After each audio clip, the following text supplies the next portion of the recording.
My best friend cried on my bed about her mom's cancer while handing me the project worth 70% of her grade, then blocked me the moment I emailed it in. When I finally got proof, she lied. She texted, "Don't do this to me." I didn't say a word. That was 6 weeks ago. Yesterday, she forgot what her own essay meant and started crying in front of the scholarship committee. I didn't have many friends in high school, and by not many, I mean none. I was sitting in the canteen playing Clash of Clans Mobile when Leah came up to me. She was the human version of a dandelion. Bright smile, flat stomach, perfectly manicured nails. "Hey, what are you playing?"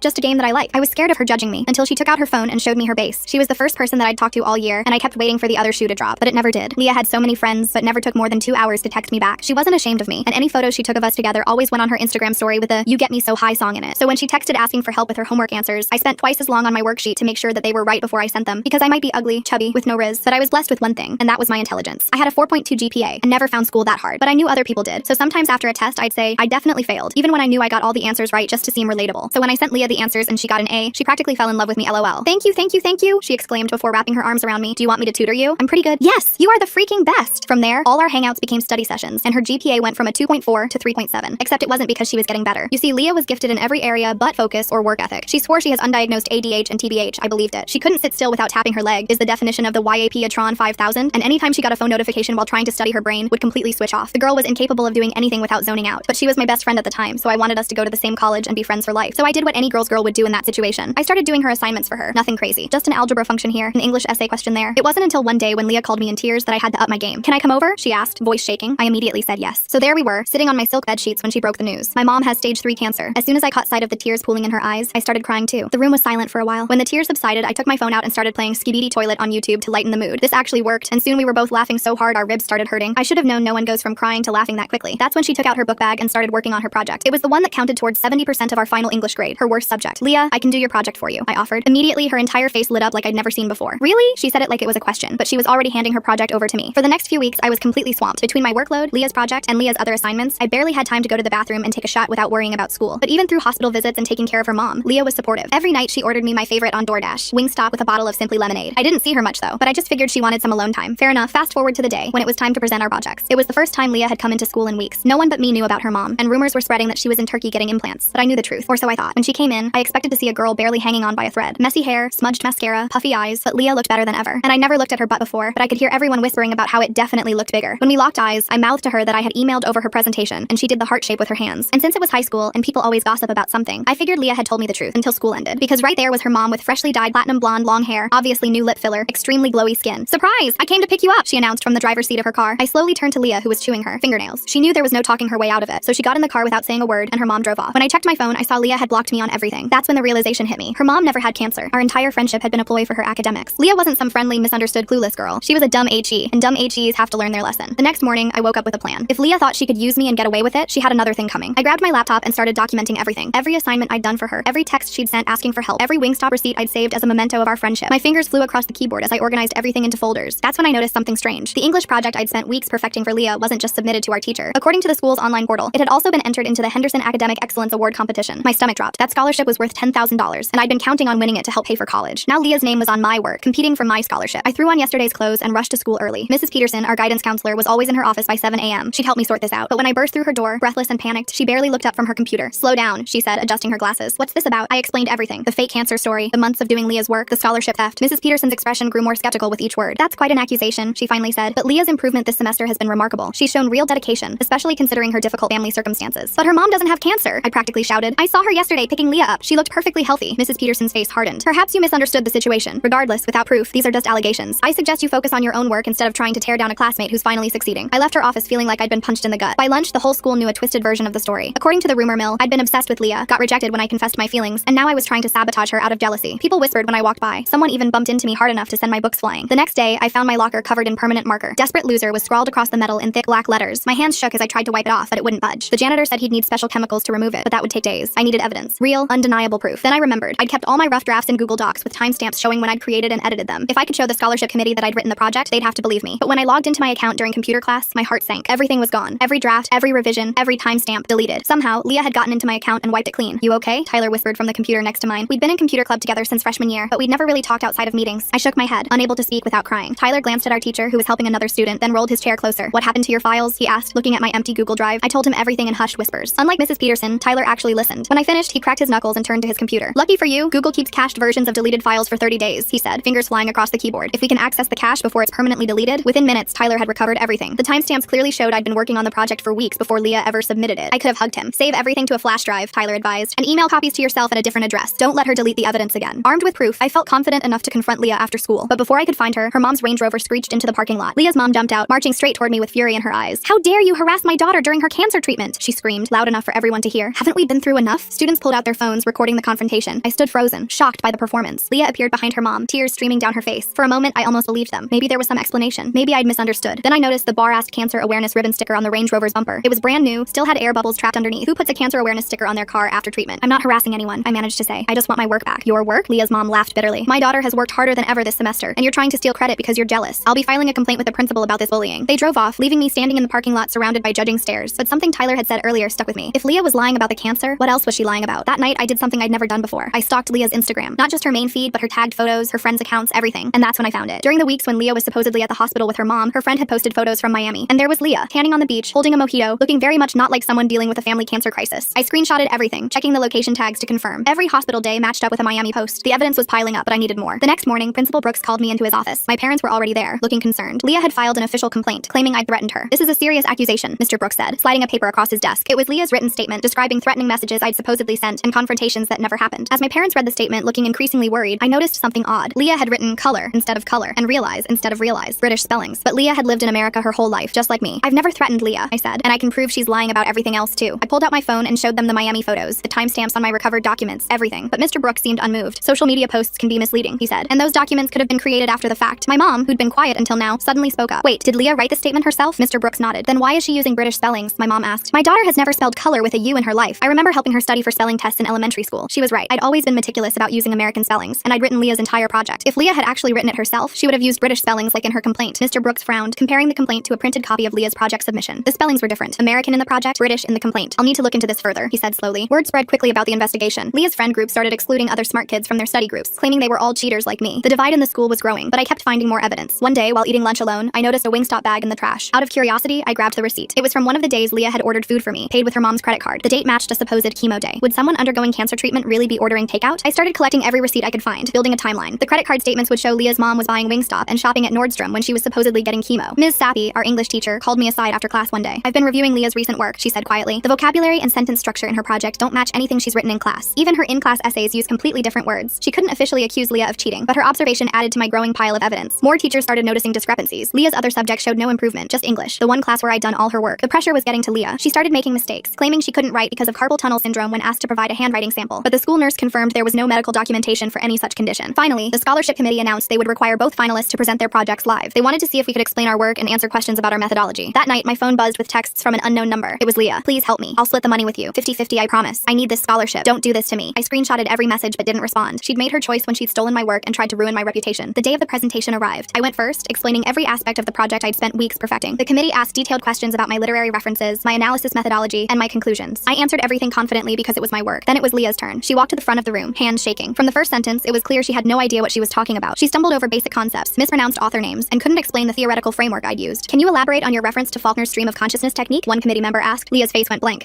Well, it's like when the character streams their consciousness." The committee exchanged glances. Another member asked about a specific metaphor I'd crafted. Leah couldn't even remember what it meant. Just as the presentation was falling apart, the door burst open. Leah's mom stormed in, designer heels clicking on the floor. "Stop this immediately," she demanded. "You're traumatizing my daughter. She's been through enough with my cancer treatment." The committee head, an elderly woman with silver hair, stood up slowly. "Ma'am, we've already verified with the local hospitals. There's no record of you receiving any cancer treatment." The room went silent. Leah's mom's face turned red, then white. Leah herself started crying, real tears this time.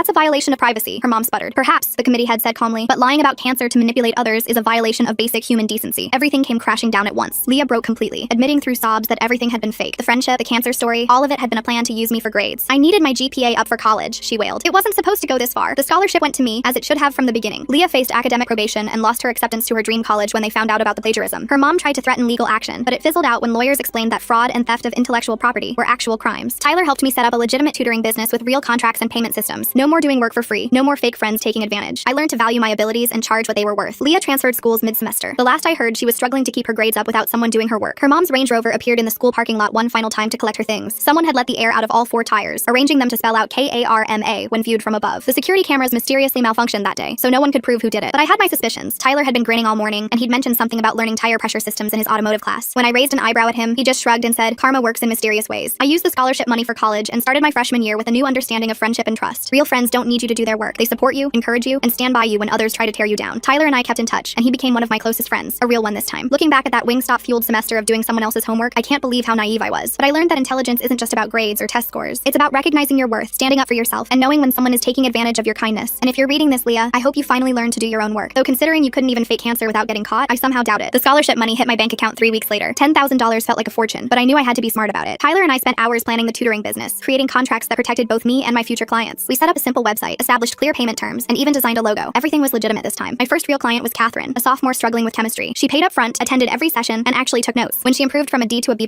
she wrote me a glowing review. Word spread quickly about my tutoring services, but this time it was different. People respected what I was doing. One afternoon, while helping Catherine with molecular structures, my phone buzzed with a notification. Someone had tagged me in a post. My blood ran cold when I saw it was from Leah's new school account. The post showed a photo of me from freshman year, badly edited to look like I was cheating on a test. The caption read, "Some people pretend to be smart but are actually frauds. Know anyone like this?" The comments were already piling up. People from my school defended me, but students from Leah's new school believed her lies. I screenshotted everything and blocked the account, but the damage was spreading. More fake accounts popped up, each spreading different versions of the same lie. One claimed I'd hacked into the school system to change my grades. Another said I'd been selling test answers since middle school. Tyler found me in the library, my laptop surrounded by printed screenshots. "She's not giving up," he said, looking at the evidence. "She already lost everything," I said, frustrated. "Why is she still coming after me?" "Because you won," Tyler replied simply, "and people like Leah can't handle losing." The harassment escalated. Fake tutoring reviews appeared online, claiming I'd stolen money or provided wrong answers on purpose. My business email got flooded with spam. Someone even created a website with my name in the URL, filled with fabricated stories about my supposed cheating empire. I reported everything to the platforms, but new accounts appeared faster than the old ones could be removed. My tutoring inquiries dropped to zero. Parents who'd been interested suddenly stopped responding to my emails. Catherine's mom called to say they'd be finding a new tutor, though Catherine herself texted me privately to say she didn't believe the rumors. The situation reached a breaking point when someone posted my home address online. My parents found out about everything when strangers started calling our landline, asking if the cheater was home. My mom was furious, but not at me. "This is harassment," she said, pacing our living room. "We need to document everything." My dad, usually the calm one, looked ready to drive to Leah's new school himself. "This has gone too far. She's targeting our family now." We spent the weekend organizing evidence. Every fake post, every harassing message, every false review. Tyler helped us trace some of the accounts back to IP addresses, though we couldn't definitively prove they were Leah's. The pattern was clear though. All the posts appeared during school hours at her new school, and they stopped during her scheduled classes. On Monday, I walked into school to find a small group of students waiting by my locker. My stomach clenched, preparing for another confrontation. But instead of hostility, I saw concern on their faces. "We know what Leah's doing," Catherine said, stepping forward, "and we want to help." It turned out that Leah's campaign had backfired in ways she hadn't expected. Students who'd initially believed her lies started noticing inconsistencies. The stories kept changing. First I was a grade hacker, then a test thief, then somehow simultaneously failing all my classes while selling perfect essays. None of it added up. Nathan, a junior from my AP history class, had done some digging. "I found posts from Leah's old Instagram before she deleted it," he said, showing me his phone. "Look at the dates on these Miami photos." He'd found even more evidence of her spring break trip during the supposed cancer treatment. But more importantly, he'd found posts where Leah bragged about gaming the system and working smarter, not harder, with winky face emojis. The timestamps matched when I'd been doing her assignments. "We're starting a counter campaign," Catherine announced. "Truth over lies. We're going to flood social media with the real story." I wanted to tell them not to bother, that it wasn't worth it. But seeing my classmates rally around me, people I'd barely talked to before this mess, made me realize something. Leah had tried to isolate me again, but instead, she'd given me something I'd never had, a real community. The Truth Over Lies campaign started small. Students shared their own stories about academic integrity, about the pressure to cheat, about choosing honesty even when it was harder. They didn't attack Leah directly, which made the message even more powerful. The hashtag started trending at our school, then spread to neighboring districts. Tyler created a simple website that laid out the facts without emotion or accusation, just timestamps, screenshots, and verifiable information. He made sure everything was legally sound, nothing that could be considered doxing or harassment, just truth. The principal called an assembly about cyberbullying and academic integrity. Mr. Brooks didn't mention names, but everyone knew what had prompted it. He talked about the serious consequences of online harassment and the importance of ethical behavior both online and offline. "We've seen an increase in cyber harassment cases," he said, looking directly at the section where Leah's former friend group sat. "Let me be clear, there will be consequences for anyone engaging in this behavior, regardless of which school they currently attend." After the assembly, Mrs. Peterson found me in the hallway. She looked uncomfortable, fidgeting with her cardigan buttons. "I owe you an apology," she said quietly. "I should have listened when you came to me. I failed in my duty as a counselor. I didn't know what to say." Part of me wanted to be angry, to point out how her dismissal had enabled everything that followed, but I could see the genuine regret in her eyes. "I've been reviewing Leah's records," she continued. "There were signs I missed. Sudden grade improvements without corresponding test scores, essays that didn't match her in-class writing samples. I should have investigated. What happens now?" I asked. "I've contacted her new school's administration. They're aware of the situation." She paused, choosing her words carefully. "They're taking it very seriously." The fake accounts suddenly went silent. The harassing messages stopped. The fake reviews disappeared as platforms investigated and removed them. It seemed Leah's new school had intervened, but the damage to my tutoring business was done. Even with the Truth Over Lies campaign, parents were hesitant. Trust, once broken, was hard to rebuild. I had the scholarship money, but my dream of building a legitimate tutoring business felt crushed. That's when Mrs. Sappy approached me with an unexpected proposal. "The English department is starting a peer tutoring program," she said. "Official, through the school, with teacher supervision. We need someone to lead it." It wasn't the independent business I'd envisioned, but it was something better, a chance to help students while being protected by institutional support. No one could question the legitimacy of a school-sponsored program. Tyler helped me redesign everything for the official program. We created intake forms, progress tracking sheets, and a matching system that paired tutors with students based on specific needs. The school provided the space and the oversight. I provided the experience and the organizational skills. Our first session had 5 tutors and 12 students seeking help. By the third week, we had 15 tutors and nearly 40 students. The program was working, and more importantly, it was helping kids who actually wanted to learn. One day, while organizing session schedules, I noticed a familiar name on an intake form: Jonathan, from Leah's new school, seeking help with college application essays. His note explained that he'd heard about our program through social media and was willing to commute for quality help. During our first session, Jonathan revealed why he'd really come. "I know Leah," he said quietly. "She's in my grade. What she did to you, it's not the first time." My hands stilled on my keyboard. board. What do you mean? She tried the same thing with another girl at our school, pretended to be friends, got her to do homework, then turned on her when she got caught. He pulled out his phone, showing me screenshots from a group chat. But this time, people knew her game. The girl she targeted had saved everything from day one. The messages showed Leah trying to orchestrate the same scheme, but her new target had been warned. Students who'd transferred from our school had spread the word about what Leah had done to me. Her reputation had preceded her. She's failing most of her classes now, Jonathan continued. No one will study with her. No one trusts her. She keeps trying to find new targets, but word spreads fast. I felt a mix of vindication and pity. Leah had created her own prison, one built from lies and manipulation. Every school she transferred to, the story would follow. In trying to destroy my reputation, she'd permanently damaged her own. The tutoring program continued to grow. We expanded beyond English to include math, science, and history. The school board took notice, and there was talk of implementing similar programs district-wide. What had started as Leah's attempt to steal my work had transformed into something that helped hundreds of students. Tyler became the program's technical coordinator, creating an app that matched tutors with students more efficiently. Catherine recruited new tutors from the Honor Society. Nathan managed our social media presence, sharing success stories and study tips. The community that had formed to defend me against Leah's lies had evolved into something meaningful and lasting. One afternoon, while reviewing program statistics for a school board presentation, I received an unexpected email. It was from Leah's mom, sent from what appeared to be a new email address. I know you have no reason to read this, it began, but I need you to know that I'm sorry. I enabled my daughter's behavior. I taught her that shortcuts were acceptable, that image mattered more than integrity. When she told me about the cancer lie, I should have stopped it immediately. Instead, I participated. I failed as a parent, and I failed you as an adult who should have known better. Leah is getting help now, real help. Not for college applications or appearances, but because she needs it. I don't expect forgiveness. I just wanted you to know that we're trying to do better. I read the email 3 times, unsure how to feel. Tyler, reading over my shoulder, whistled low. That's unexpected. Do you think it's real? I asked. Does it matter? Tyler responded. You've moved on. You're helping people. What Leah and her mom do now is their journey, not yours. He was right. I archived the email without responding. Some bridges, once burned, didn't need rebuilding. The best response was to continue doing what I'd been doing, helping students legitimately, building something positive from a negative experience. The school board approved the district-wide expansion of our tutoring program. They offered me a paid position as student coordinator, working with administrators to implement the program in other schools. It wasn't just a job, it was validation that my work had value beyond grades or test scores. During the implementation meetings, I met other students who'd had similar experiences. Stories of friendship exploitation, academic manipulation, and social sabotage were more common than I'd realized. Our program became not just about tutoring, but about creating ethical academic environments where students could help each other without fear of exploitation. 6 months after everything had started, I stood in front of a district-wide assembly, presenting our program's success metrics. Hundreds of students had improved their grades through legitimate tutoring. Dozens of tutors had gained valuable teaching experience and service hours. The program had created a culture shift, making it cool to help others succeed rather than tear them down. As I spoke, I thought about how different my life might have been if I'd never met Leah. I might still be friendless, playing Clash of Clans alone in the cafeteria. I might never have discovered my talent for teaching or found my real community. In trying to use me, Leah had inadvertently pushed me to become someone stronger, someone who knew their worth. The presentation ended to genuine applause. Teachers, administrators, and students approached me afterward with questions and congratulations. Among them was a freshman girl, nervous and clutching her notebook. I'm having trouble with algebra, she said quietly, and some kids said I should just get someone else to do it for me. But I want to actually learn. Can your program help? I smiled, remembering my own freshman self, desperate for connection and validation. Absolutely. Learning it yourself is always better than taking shortcuts. Let me introduce you to our math tutoring coordinator. As I walked her over to our math section, I caught a glimpse of someone familiar through the window. Leah stood outside, wearing a uniform from a local fast food restaurant. Our eyes met for a moment. She looked tired, older somehow, though only months had passed. She raised her hand as if to wave, then thought better of it and walked away. I turned back to the freshman, focusing on what mattered. The past was the past. The future was built on choices made in the present, and I chose to help those who genuinely wanted to learn, to build communities based on trust and mutual support, to value integrity over shortcuts. The tutoring program thrived. My college applications showcased not just my grades, but my leadership in creating meaningful change. Universities were interested in students who could identify problems and create solutions, who could turn negative experiences into positive outcomes. Tyler got accepted early to MIT, his technical skills and program development experience setting him apart. Catherine earned a full scholarship to study education. Nathan's communications work with our program landed him internships with social media companies interested in positive online campaigns. We'd all grown from that terrible experience with Leah. What had started as exploitation and betrayal had transformed into opportunity and community. The students we tutored went on to help others. The program we built became a model for ethical academic support. On my last day of high school, cleaning out my locker, I found an old Wingstop receipt tucked behind my textbooks, one of the many Leah had ordered during her fake cancer scheme. I stared at it for a moment, remembering how grateful I'd felt for her friendship, how willing I'd been to do anything to maintain it. Tyler appeared beside me carrying a box of his computer equipment. Souvenir? He asked, noticing the receipt. More like a reminder, I said, crumpling it up, of what not to accept in a friendship, and what to build instead, he added, gesturing toward the tutoring center we'd created, bustling with students helping students. I threw the receipt in the recycling bin and closed my locker for the last time. The girl who'd sat alone in the cafeteria, desperate for any friendship, was gone. In her place stood someone who understood that real connections were built on mutual respect, that helping others meant empowering them to succeed on their own, that integrity was worth more than shortcuts. The Leah chapter of my life was closed, but the lessons it taught continued to shape my future. Every student I helped learn to trust their own abilities, every tutor I trained to support without enabling, every program I developed that promoted ethical academic support, they all stemmed from that painful experience of being used. The summer after graduation brought unexpected challenges. I'd accepted a position at a state university 2 hours away, excited to start fresh where nobody knew about the Leah drama. Tyler was heading to MIT in the fall. Catherine had her education scholarship lined up, and Nathan was already working remotely for a startup. We'd made plans to keep the tutoring program running with new student leaders. 3 days before I was supposed to leave for orientation, my phone rang at 2 a.m. The number wasn't saved, but something made me answer. Is this the girl who runs the tutoring program? The voice was young, scared. I sat up in bed. Who is this? My name's Sarah. I go to Westfield High, where Leah transferred. She's doing it again. My blood ran cold. I grabbed my laptop and opened a video call with Tyler, who was somehow still awake coding. Sarah's story spilled out in fragments. Leah had befriended her, claimed her grandmother was dying, convinced Sarah to write her college essays. When Sarah tried to back out, Leah threatened to tell everyone Sarah was selling essays for money. She has screenshots of fake conversations, Sarah sobbed. She edited them to make it look like I was running an essay mill. My parents don't believe me. The principal thinks I'm lying. Tyler was already pulling up social media, finding the posts. Leah had learned from her mistakes. This time she'd been more careful, more calculated. The fake evidence looked convincing. Send me everything, I told Sarah. Every text, every email, every assignment you did for her. Over the next 48 hours, Tyler, Catherine, Nathan, and I worked around the clock. We created a comprehensive timeline showing how Leah's tactics had evolved, but followed the same pattern. Tyler found metadata proving the screenshots were doctored. Catherine reached out to other students at Westfield who'd noticed red flags about Leah, but Leah had anticipated this. She'd already filed a restraining order against me, claiming I was stalking and harassing her across schools. My parents received legal documents the next morning. If I contacted anyone at Westfield about Leah, I could face criminal charges. She's trying to silence you, my mom said, reading through the papers. She knows you're the only one who can expose her pattern. The restraining order was bullshit, but fighting it would take time and money. Meanwhile, Sarah was facing expulsion. Her college acceptance was in jeopardy, just like Leah had tried to do to me. Tyler had an idea. We can't contact Westfield directly, but what if we expand the tutoring program there? Train their students to recognize academic manipulation. It was brilliant. We couldn't name Leah specifically, but we could educate students about the warning signs. Catherine created workshop materials about ethical tutoring relationships. Nathan designed social media campaigns about academic integrity that just happened to describe situations exactly like what Leah did. The Westfield principal initially refused our program, but Sarah's parents and several other families pressured the school board. They wanted safeguards against academic exploitation. Within a week, we had approval to launch a pilot program. I couldn't go myself because of the restraining order, but Catherine and Nathan ran the first session. 40 students showed up. As they discussed hypothetical scenarios that matched Leah's tactics perfectly, students started connecting dots. 3 more victims came forward. Leah panicked. She tried to transfer schools again, but word had spread through our network. Every school in the district now had our tutoring program materials. They knew what to watch for. Her mom showed up at my house one evening, mascara streaking down her face. My parents almost didn't let her in, but I was curious. You've ruined her life, she accused, standing in our foyer. She can't go anywhere without people knowing. She's had to get therapy, take medication. Are you happy now? I thought about Sarah, about the other victims, about everyone Leah had hurt. Your daughter needs help, not new victims. Maybe therapy is exactly what she needs. She's just a child, her mom wailed. She made mistakes. She's 18, I replied calmly. Old enough to know that fraud and extortion are crimes, not mistakes. Her mom's face twisted. I'll destroy you. I'll make sure no college will take you. I have connections. My dad stepped forward. Ma'am, you need to leave. And if you threaten my daughter again, we'll be filing our own restraining order. She stormed out, but not before throwing a final barb. Leah was right about you. You're nothing but a jealous, vindictive little. The door closed on her words. My parents and I stood in silence for a moment. You okay? My mom asked. I nodded. I was more than okay. I'd stood up to a bully and her enabler without flinching. The next few weeks were intense. Leah's mom tried to follow through on her threats, contacting my future university with accusations. But the school had already reviewed my application thoroughly. They'd seen my work with the tutoring program, the letters of recommendation from teachers and administrators, the documented evidence of what I'd overcome. The admissions officer actually called me personally. We've received some concerning communications about you, she said carefully. But frankly, they've only reinforced why we accepted you. Your ability to maintain integrity under pressure is exactly what we value. Meanwhile, the Westfield situation exploded. The 3 new victims had saved everything. Unlike me, they'd been warned to document from day one. The evidence was overwhelming. Leah faced academic fraud charges from multiple students. Sarah called me crying again, but this time with relief. The school cleared my record. My college acceptance is safe. Thank you. Thank Tyler, Catherine, and Nathan too, I said. We're a team. The tutoring program expansion accelerated. School boards from neighboring counties reached out, wanting to implement our model. We created a nonprofit organization to manage the growth. Tyler built a secure platform for students to report academic exploitation anonymously. Catherine developed training modules for peer tutors. Nathan managed partnerships with schools and communities. 2 weeks before leaving for college, we held a final meeting to transition leadership. The high school cafeteria was packed with tutors, students, parents, and administrators. As I looked out at the crowd, I spotted a familiar face in the back. Leah stood by the door, shoulders hunched, wearing oversized sunglasses indoors. She looked smaller somehow, diminished. When our eyes met, she quickly looked away but didn't leave. I continued my presentation, explaining how the new student leaders would maintain program standards. Tyler demonstrated the reporting platform. Catherine walked through tutor training requirements. Nathan shared success metrics from our first year. This program exists because someone tried to exploit academic trust, I concluded. But instead of letting that betrayal define us, we built something better. We created a community where students help each other succeed honestly. The applause was thunderous. People approached with questions, congratulations, and stories of how the program had helped them. Through it all, Leah remained by the door, watching. As the crowd thinned, she finally approached. Tyler tensed beside me, but I put a hand on his arm. I won't stay long, Leah said quietly.